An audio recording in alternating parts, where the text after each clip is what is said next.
Méditerranée, lorsqu'un enfant naît, il est souvent mal vu de lui adresser des louanges et de louer sa beauté. Mais pour quelle raison, me direz-vous? Par peur que lui soit jeté le mauvais œil. Mais le mauvais œil, qu'est-ce que c'est? C'est un œil capable de toucher à distance? Cette croyance populaire est très répandue en Méditerranée. En effet, on la rencontre en Sardaigne, en Grèce, au Portugal, dans le monde oriental, en Arménie, en Turquie et en Italie du Sud. Son origine reste obscure, mais elle trouverait ses origines en Mésopotamie. Les jeunes enfants et les animaux seraient particulièrement vulnérables et principalement touchés. Selon la croyance, certaines personnes ont le pouvoir de jeter le mauvais œil. Il n'est généralement pas émis intentionnellement. La malédiction est causée par des louanges et des souhaits, car le mauvais œil est avant tout un regard envieux sur la victime. En Sicile et en Sardaigne, les personnes capables de jeter le mauvais œil sont appelées gettadore. Le pape Pie IX était d'ailleurs réputé pour en être un. Non pas parce qu'on le pensait mal intentionné, mais parce qu'on remarqua que le malheur atteignait très souvent les personnes qui l'avaient béni. En Corse comme en Grèce, le compliment ne sera admis que s'il s'accompagne d'une invocation du genre « que Dieu le bénisse » ou que s'il va de pair avec le geste des cornes. Un petit crachat peut aussi permettre l'acceptation du compliment, comme en Grèce, où l'on crache par terre pour que le souhait devienne une réalité et non une malédiction. Qui dit sortilège, dit forcément amulette. Nous retrouvons à travers tout le bassin méditerranéen la possibilité de contrer le mauvais œil à travers quelques représentations. La principale étant la représentation d'un œil. Il paraît en effet logique que pour remédier à cette puissance maléfique, il faille se munir d'un contre-regard, d'un œil lui-même protecteur. Un œil est donc le meilleur remède pour contrer le mauvais œil.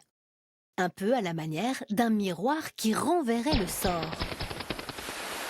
À Malte, on retrouve sur la proue des Louzous, les navires caractéristiques de l'île, l'œil d'Osiris ou œil d'Horus.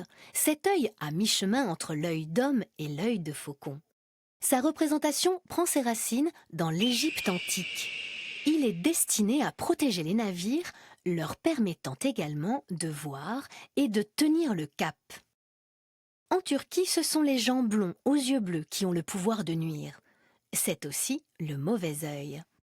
Le Nazar Bonkouk, une amulette fabriquée à la main en pâte de verre, est donc utilisée pour repousser les sorts.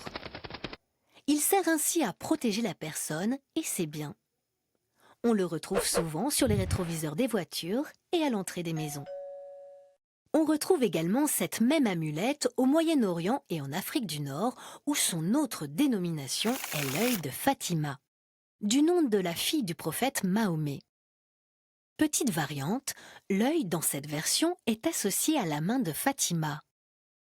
En Corse, on n'utilise pas l'œil bleu, mais un autre œil, celui de Sainte Lucie, destiné ici aussi à porter chance et à éloigner le mauvais œil. Il s'agit de l'opercule minéralisé d'un petit mollusque, le turbo-rugueux, que l'on retrouve sur les rivages de Méditerranée. La légende veut qu'en 300 après Jésus-Christ, une jeune fille, Lucie, vierge et martyre, priait nuit et jour pour la guérison de sa mère malade. Lorsque sa mère guérit, Lucie offrit toutes ses richesses aux pauvres. Fou de rage, le fiancé de Lucie la dénonça aux Romains comme étant une chrétienne convertie. De tristesse, Lucie s'arracha les yeux et les lui fit parvenir sur un plat en argent. En Sicile, Sainte Lucie est considérée comme la patronne protectrice des yeux.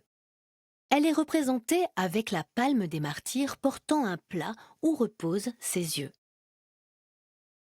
Il existe une autre forme de talisman que l'on retrouve autour de la Méditerranée, qui représente un point fermé avec le pouce situé entre l'index et le majeur. Il est appelé communément une figue. Cette appellation est due à la forme générale du geste. Les Romains en possédaient déjà. Certains de ces talismans ont été retrouvés dans la ville romaine d'Herculanum. Au Portugal, les enfants sont préservés du mauvais œil à l'aide de colliers supportant de petits talismans complexes, composés d'un croissant de lune contre les sortilèges, d'une corne pour favoriser la chance, un pentacle et une main faisant la figue. Autre geste pour contrer le mauvais œil, les cornes, qui ont pour but de dévier la trajectoire du regard malfaisant. Souvenez-vous-en la prochaine fois que vous croiserez un petit enfant. Dites à quel point vous le trouvez beau, mais n'oubliez surtout pas de rajouter un petit « que Dieu le bénisse ».